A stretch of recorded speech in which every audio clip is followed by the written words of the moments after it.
So welcome to the information session for the Engineering Mechanics Graduate Program Prospective Student Week. So as I said, my name is Mark Stremler. I'm the chair of the graduate program, and we're here with Jessica Grimes, who's the graduate coordinator. She's going to help me with answering questions and tell you about some of the next steps as we get to the end. Not able to really welcome you to Virginia Tech as we normally would for a prospective student week or prospective student weekend. So this is about as close as I can get, is to show you a couple of pictures of where we are located. So if you have not checked out some of the information about Virginia Tech, I've put a link here. We'll send out this PDF later so that you have these links and information available. Some basic facts about Virginia Tech, things about like where we are and how many students and those sorts of overview things. And then I've put two different building pictures here. The engineering mechanics program is an interdisciplinary program that's spread over a pretty broad section of the university, but we have two buildings that are our main buildings for administrators and many of our faculty, but not all of our faculty. So Norris Hall, which is actually where my office is, but I'm not there right now. I'm doing this from home, and I've barely been in my office at all this year. Norris Hall, and then Kelly Hall, which is just a few minutes walk from Norris Hall.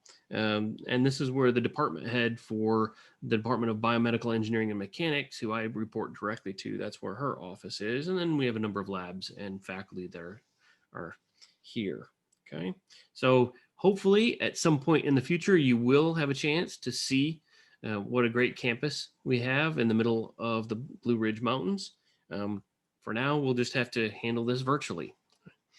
To give you an idea of who's behind the scenes with the engineering mechanics program, so I've already introduced myself and Jessica, and then we have a graduate committee who is responsible for things like helping organize a prospective student week and looking at applications, helping with admissions, choosing awardees for fellowships, helping determine who's eligible for GTAs, those sorts of things. So this is the Engineering Mechanics Graduate Committee. Curriculum matters as well. It includes faculty, and there's a student representative on here as well, Justin Kim. He doesn't vote on some of the matters, but he does vote on some of the matters that are appropriate for graduate students to vote on. And then he provides an important liaison with the graduate student population. So we have a Graduate Engineering Mechanics Society, and that is a local society of engineering mechanics graduate students. Here I have listed the current officers of that society. They have their own webpage that you can go check out if you'd like. The student panel that we're having later in this week involves Justin and other folks from the Graduate Engineering Mechanics Society. So I strongly encourage you to check out that panel and get the scoop directly from the students who are currently engaged in the program. All right, so the engineering mechanics program, the core objective of our program is, as I say here, to establish in each student a mastery of the fundamental principles of engineering mechanics. And that includes fluid mechanics, solid mechanics, dynamics, and then we also have a large part of biomechanics, but it doesn't have to include biomechanics. And it enables our students to formulate innovative solutions to complex problems, both in traditional areas, aerodynamics, fluid mechanics, fatigue, failure, those sorts of things, but then also in emerging areas at the interface of engineering and the sciences. Biomechanics is one of them, but also things like machine learning, physics-guided machine learning, and things like advanced manufacturing. We are an interdisciplinary graduate program. We're housed in the biomedical engineering and mechanics program administratively, but we have faculty who advise students who come from a large number of departments. So we are founded in the principles of classical mechanics and applied mathematics, but then we're focused on solving problems that cover a broad variety of topics across engineering and the sciences. So we have faculty, this is active faculty who are currently advising students, who's the faculty whose tenure lines go through mechanical engineering, mathematics, civil and environmental engineering, aerospace and ocean engineering, computer science. And then we also have faculty who are involved from industrial and systems engineering, biological systems engineering, plant pathology, physiology, and weed science, just to name a few. That's not everything. So we have about 65 graduate students that are currently in the engineering mechanics program. We typically run between 2/3 and 3/4 of those students as PhD students. Right now, we are about at 75% PhD students. And then the remainder of those are master's students. They may be either thesis or non-thesis students. The non-thesis students, we'll talk about this a little bit here in a few minutes. Non-thesis students, they're doing a coursework only master's degree. Many of these students, but not all, many of these students are also working on their PhD and they're doing a coursework master's along the way. We have approximately 60 faculty across the university. So these are in 3 different colleges, 9 different departments. These are the faculty who are approved to advise engineering mechanics graduate students. And we're adding new faculty on a pretty regular basis. We have currently about 25 faculty who are actively advising these 65 graduate students right now. One of the things I do want to point out, because sometimes it is a point of confusion, engineering mechanics at Virginia Tech is not the same thing as mechanical engineering at Virginia Tech. They're 2 completely separate programs. Now, we do have faculty from mechanical engineering who advise engineering mechanics graduate students. Likewise, there are faculty like myself. My tenure line resides in the biomedical engineering and mechanics department. I advise mechanical engineering graduate students as well. But the engineering mechanics program that we're talking about here in this session, that is distinct from the mechanical engineering graduate program. To give you an idea of the size of an incoming class, I'm going to give you an example from 2 different years because this year is a little odd, as you may have noticed.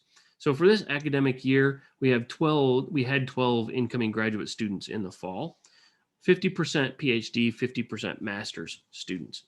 8 students that had planned on arriving in the fall so that we would have had an incoming class of 20. 8 of those students had to defer for various COVID-19 reasons, many of them being visa issues, but not all of them being visa issues.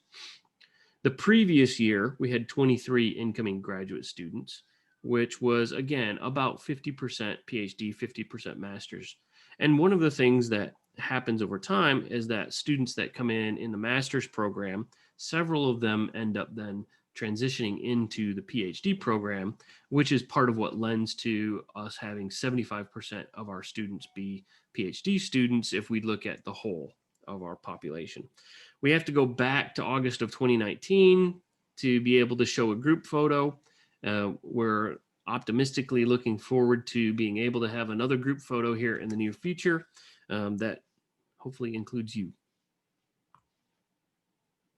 So why choose engineering mechanics at Virginia Tech?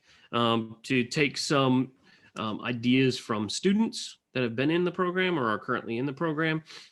It includes things like unique research that you don't find elsewhere. The interdisciplinary nature of the department. One of the features of the program, and very often we use department and program interchangeably, department is a little bit restrictive in this context because we're talking about engineering mechanics across multiple departments. The interdisciplinary nature of our program, one of the features of that is we have enough interdisciplinary activity that is well supported within the program and well embraced within the program. The impacts of the research on society, the atmosphere, the passion that everyone has in the program. I truly feel like a scientist as well as an engineer. One of the aspects of coming at it from the problems in mechanics from a fundamental point of view is that very often it's a scientific approach to problems that are motivated in engineering.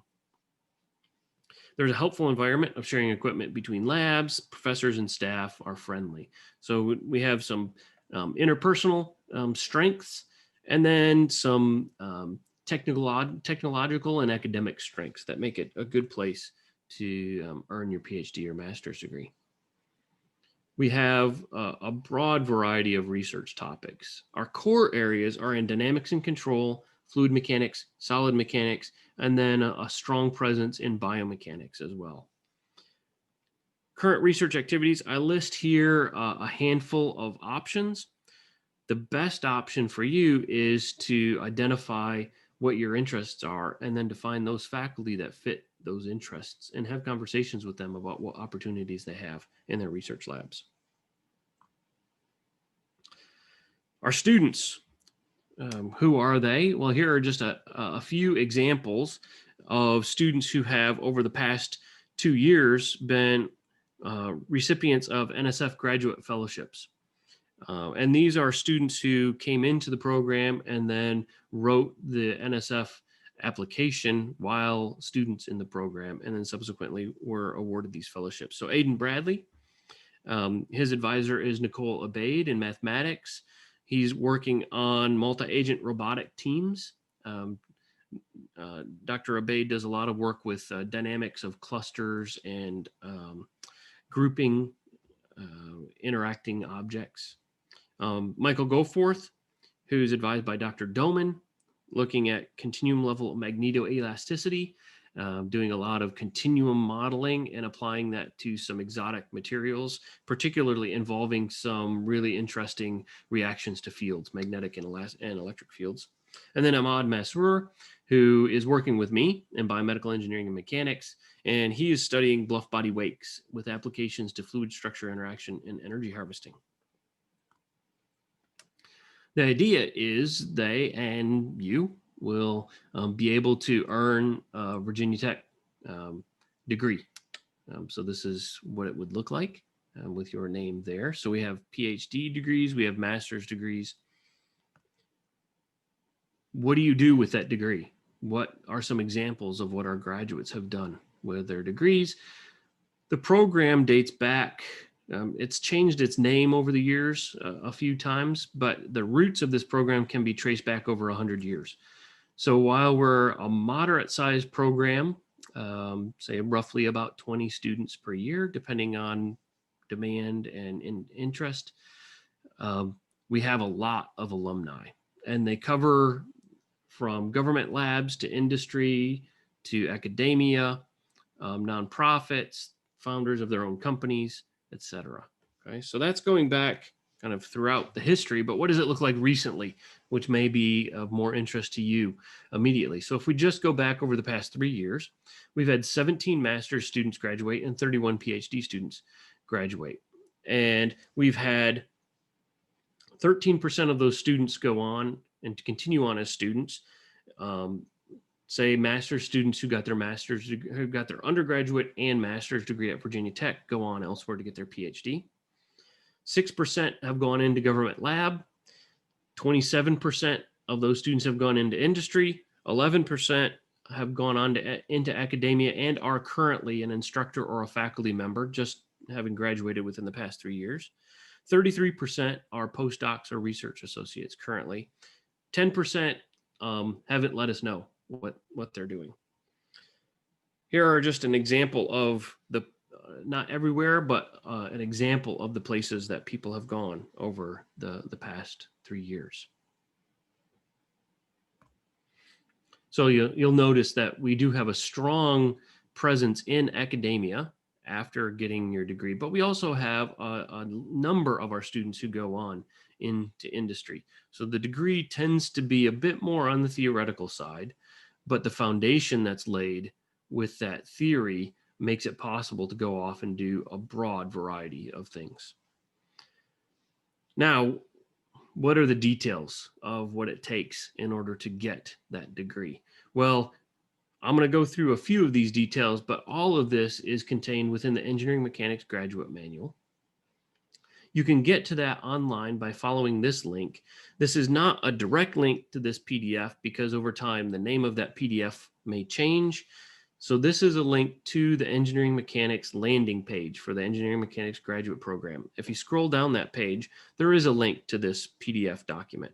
So this is the guide for all of our graduate students, and it includes all of the details of what they need to know. Let's give some overview of master's degree program first, and then let's talk about the PhD. So for a master's program, there's essentially one required course that you have to take, and that is continuum mechanics. Very often students take that in the first year, but it's not required that you take that in the first year. Then you get to choose you have to choose one course in each of the two of the following areas. So either choose solids, fluids, or motions or dynamics. Choose one course from two of these areas. You have to take a math course, and then the rest is elective. Okay, so if you're doing a thesis option, then you have to take 9 to 12 hours. So at Virginia Tech, a typical course is 3 credit hours. Okay, so 9 to 12 would be 3 to 4 courses. And then if you're a non-thesis student, you end up taking additional coursework. If you're a thesis student, then you do thesis work instead. Okay, so the additional coursework totals 18 if you're a non-thesis student. It's not 18 on top of this 9 or 12. We require seminar of our students, not the entire time that you're working on your degree, but for 2 semesters for a master's degree. These are not counted towards this core of completed graded coursework. We also have an ethics and diversity requirement. There are 2 separate requirements. The diversity requirement is covered by a course that is taken as well. Of course, as part of this process, whether you're doing a thesis or a non-thesis option, you identify a faculty advisor and an advisory committee. If you're working on a thesis, then that advisor is advising the research. If you're doing a non-thesis option, then your advisor is helping you decide on coursework, and then also they are responsible for chairing the committee that gives you your final exam. Conduct research if you're doing your thesis, and then do your final defense. Typically, this takes about 2 years for the typical student. For the PhD, I'm going to break it down. First, look at some of the coursework requirements, and then I'll give a broader overview like we gave for the master's. So there are 35 credits of graded coursework that are required as a minimum in the engineering mechanics program. 14 of those credits are core coursework where we very specifically tell you which courses you have to take. 3 credits are for a mathematics course. 6 of those credits are just for any other course that has an ESM label on it. And then the remainder 12 credits are graduate level coursework that are electives.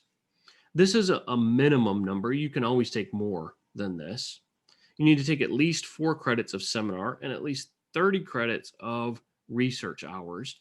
This is time where you're enrolled as a student and what you're working on is your thesis. You're talking with your advisor, you're doing your research in the lab, working on the computer.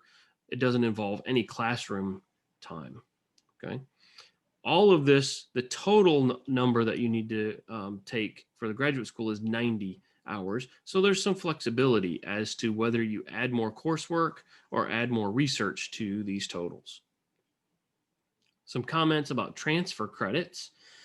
If you're coming in with graduate level credit from another institution, whether that be from a master's degree or you just earned a couple of credits before deciding to come to Virginia Tech, a maximum of 15 credits or typically 5 classes of transfer coursework can be counted towards this 35 credit coursework limit. Okay. You can apply courses that you worked on towards a master's degree to these PhD requirements. If you earned an undergraduate degree with those credits, then you cannot use them towards the PhD unless you're at Virginia Tech and you're working on the undergraduate-graduate joint program. Then there are some exceptions.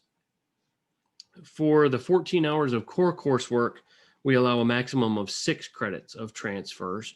And because that core coursework is pretty specifically defined, this transfer credit is we have some fairly strict requirements on those transfers. The rest of these transfer hours, if it makes sense for your research, then it's probably transferable. Now, of course, we also have to make sure that we follow all the rules for the graduate school. I put a link here for the graduate school policies if you happen to be interested in going to look at policies.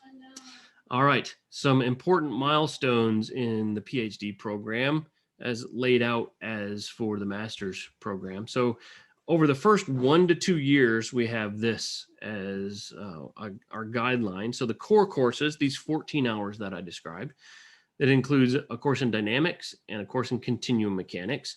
These two courses are taught every fall, and students typically take them in the first fall, but it doesn't have to be in the first fall. Then solid mechanics, fluid mechanics, and the scientific communication course are all taught in the spring. So if you have a background that is pretty strong in mechanics, you're confident with coming in and jumping right into the coursework, then we have this laid out for you to follow in the first year. There's the ethics requirement, the diversity requirement that you'll have to satisfy during, these will be both satisfied during the first year. You identify a faculty advisor, hopefully in the first semester, but definitely within the first academic year. And after you take the core courses, then we have a qualifying exam. The qualifying exam is based on the material that is taught in these core courses. An advantage of that is the way that we have set this up is if you do well in these core courses, then you're exempted from this qualifying exam and you don't have to take it. Okay. Now, we've set this up where it's kind of a designed for being done in the first year, but it can be covered anywhere within the first 2 years. Okay, so you don't have to take all of this in the first year, and a number of our students spread it out over 2 years. Now, there are some downsides to that in that being exempted from the qualifying exam has to happen within that first 2 years. So if you push things off too much, then you start running into issues with being exempted from the qualifying exam. So there's flexibility, but don't relax too much. Then we have this additional coursework. That's the 21 credits. And within 12 months of passing the qualifying exam, you do your preliminary exam. This is a project proposal.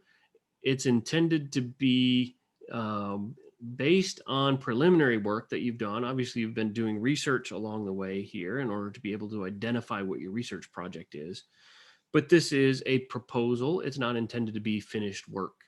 And so the idea is to have it be relatively short, 15 to 20 pages with preliminary data, but then a discussion with your committee about what makes the most sense for you to be doing for your PhD. And then do a bunch of research, write a thesis, do your final defense. Okay. Typical time to degree. If you already have a master's degree, it's typically on average about 4 years to earn your PhD. If you come in with a bachelor's degree and earn a master's degree along the way, or if you just go straight to the direct PhD, then the average is typically about 5 years. We often get questions about what should your background be in order for you to be successful in the program. Well, a mechanics-based background is helpful, but it's not required. So what is a mechanics-based background? Well, if you have an undergraduate degree in engineering mechanics, which is becoming less and less common, or mechanical engineering, civil and environmental engineering, aerospace and ocean engineering. All of these disciplines are pretty heavily based in mechanics, so they provide a strong background to the program. But we have students that come into the program who aren't from what you would call a mechanics background. We have students from mathematics, we have students from physics. Now, a physicist might argue that that is a mechanics background, all right, but it's not the engineering mechanics background. We also have students who come in with a biology background and they're moving into engineering mechanics to study biomechanics. So we have a broad variety of students who come into the program, and so we anticipate that diversity of background in our students. One of the things that does make a difference is the level of proficiency in applied mathematics. And so we have listed in our graduate manual a couple of courses that have content that would make sense for you to know in order to be successful in the program. Operational methods for engineers, so things like Laplace transforms, Fourier series, partial differential equations, boundary value problems, these sorts of things. This is what's covered in. This is a Virginia Tech course. And then vector and complex analysis, vector calculus, and basic concepts in complex variable theory. Now, say you have not had any of this. That does not disqualify you from applying to or being admitted to our program. It is not necessary to have transfer credit for these math courses now or in the future. It's just a guideline to say, hey, if you've seen this material, if you know this material, it's going to give you a leg up and help you be prepared for the material that you'll see in, say, continuum mechanics, where we use vector calculus. Okay. So one of the things that students do is, say, the summer prior to arriving at Virginia Tech, they go through and spend some time either taking a course or just learning this material on their own. The one piece of material that's not included on this list that I'm thinking probably should be is also linear algebra. So having some exposure to linear algebra is also an important preparation for our core coursework. Okay. All right, so how do we help students succeed when they do arrive? Well, one of the ways that we help students succeed is by providing financial support for them.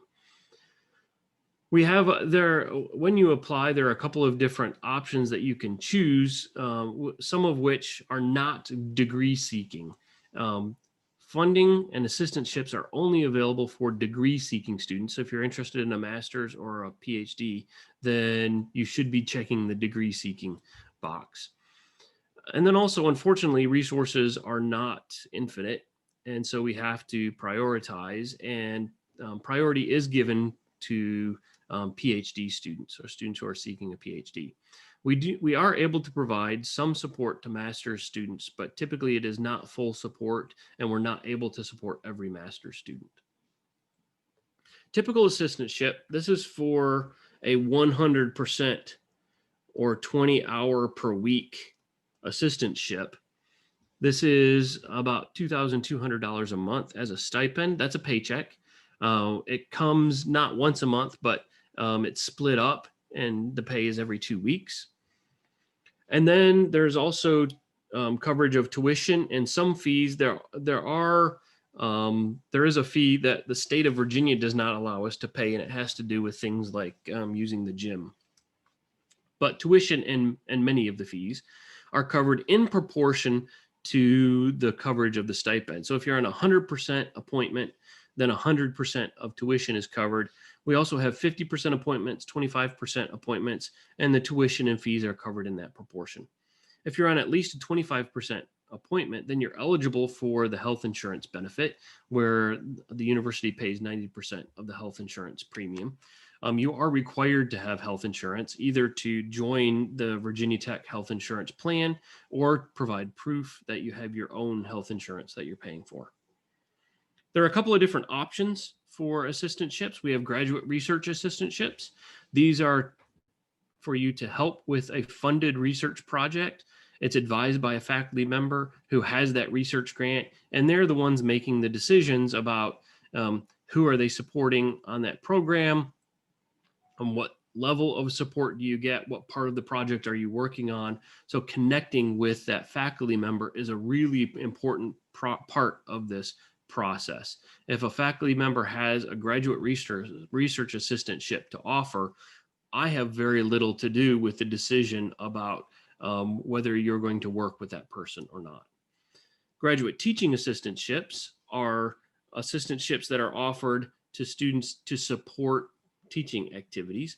These are assistantships that are controlled more directly by the program. And so there are decisions that we make as a program as to who gets a teaching assistantship. We have a large number of students that we support at the undergraduate level who are taking statics, dynamics, mechanics of deformable bodies. We provide all of the GTA support for those courses, and then a number of other smaller courses as well. So it could involve grading, office hours, support for laboratory courses, giving lectures. In particular, for a select number of students, typically maybe 1 or 2 a year, for advanced PhD students who are interested in academia as a career, we have opportunities to be an instructor of record and actually take responsibility for the course and be mentored by a current faculty member on teaching activities, and then get some experience that you can put on your resume. Um, one important note in the midst of this COVID season, where so much of our operations are still being done remotely, international students must be in person in Blacksburg during the time that they have an assistantship. So if you're an international student and you're wondering about, can I join remotely? Um, the answer is yes, but you have to pay for it all yourself. We are not able to, um, and I'm not sure I understand all of the rules about this, but I think it has to do with employment and visa and all kinds of international issues that are well beyond my pay grade. But international students have to be in person in Blacksburg in order to be eligible for an assistantship. If you're a domestic student in the US, there's a little bit more flexibility with regards to remote operations. So if you have any questions about that, just feel free to reach out and ask me about that. Additional benefits. We have a few other perks with the program. We have annual fellowships that we give, approximately $15,000 that we give each year. And these are topping up awards. So the students that win these, it's typically money that's given on top of the other assistantship that they already have. And these are to recognize excellence in scholarship, research, and service. And one of the awards in particular places heavy emphasis on service as a metric for deciding who gets to win. We have a travel fund, which right now is not very relevant, but hopefully will be again very soon once travel is allowed. So we have funds that help support students going to conferences and giving presentations. And then we have the GEMS, Graduate Engineering Mechanics Society, as I mentioned before. They put on a number of different social and career development events. Right now, they're in the process of working with our media team to record research overviews of students. And so then you'll have a video clip of you describing your research that you can use to share with prospective employers, colleagues across the world, etc.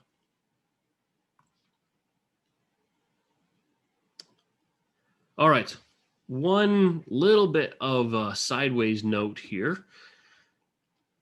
In talking about the engineering mechanics program as an interdisciplinary program, I want to point out that there's a lot of interdisciplinary activity research going on at Virginia Tech. The engineering mechanics program is involved in a lot of it. But I want to point out some other resources if you're interested in interdisciplinary research. So the graduate school funds a number of programs that they call IJEPs. There's a very long link that I've given here. The link is just really, really long. Once you get the PDF, if you click on this, it'll actually give you a page not found error because the way that the PDF encodes this carriage return, it puts a %20 in here that you have to go in and delete in order to use this link. Anyways, one example of the IJEP program is the biological transport IJEP, or BioTrans. This is one that has a lot of engineering mechanics faculty involved with it. I actually was involved with starting the BioTrans program. It combines engineering and biology, and this is true of a number of the interdisciplinary programs. So I just give this example because it's the one I'm most familiar with, but there are, I think, 12 different IJEP programs at Virginia Tech. I encourage you to check them out if that interests you. And again, many of our engineering mechanics faculty are involved with a variety of these. Well, so on to next steps. And I'm going to let Jessica tell you about the next steps that we suggest. Okay, thank you. At this point, it would be great for you to contact faculty. Dr. Strimler mentioned earlier, reaching out to faculty, asking them about the research that they're engaged in, asking them questions, sharing that you are interested in working with them. If you go to our website, you can see the link listed on the PowerPoint. You have a couple different ways that you can search for our faculty. So there is a grouping of faculty who are BEAM faculty, and you can search through those faculty alphabetically or by research interest. There's also another tab on that page where you can see our EM affiliate faculty. And about half of our advisors are EM affiliate faculty. So do make sure that you check out both the Beam TNR faculty and the EM affiliate faculty lists. Next, you'll want to go ahead and apply to our program through the Virginia Tech Graduate School. You can see the admissions link on the PowerPoint. As Dr. Strimler mentioned earlier, make sure that you choose engineering mechanics, which is different from mechanical engineering. He also made mention of this when he was talking about assistantships, but on the application, there is a place for you to indicate the type of applicant that you are. And so you will want to select degree seeking if you are looking for an MS or a PhD.